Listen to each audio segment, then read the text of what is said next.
டாடா மல்லியம்மா. செல்லம். என்னாச்சு ப்ரோ அதுக்குள்ள வந்துட்டீங்க? அது ஒரு சென்டிமெண்ட் எங்களை போக விடாம தடுத்துருச்சு. புரியல. மல்லிக்கு கால் தட்டிருச்சு. உடனே திரும்பி போவோன்னு ஒத்த கால்ல நின்னு கூட்டிட்டு வந்துட்டா.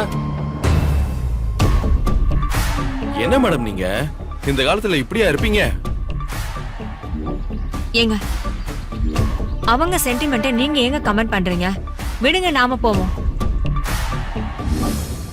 ஒவ்வொரு அரிசியிலையும் அத சாப்பிடுறவங்க பேர் எழுதி இருக்கும்னு சொல்லுவாங்க. அந்த மாதிரி இந்த பாஸ்ல ஆதவன் நர்மதான்னு எழுதி இருக்கு போல. இந்தாங்க குடிங்க. சரி வாங்க, நம்ம போவோம். நம்ம எதுக்கு? வேண்டாம் நர்மதா. ஏங்க நாங்க வேணா வெயிட் பண்றோம். பாஸ் கொடுத்தவங்களுக்கு நீங்க பதில் சொல்ல வேண்டாமா? ஆசையா கொடுத்திருப்பாங்கல்ல. ஆமா ஆமா. சரி நீங்க போயிட்டு வாங்க. போங்க. போங்க அங்கிள்.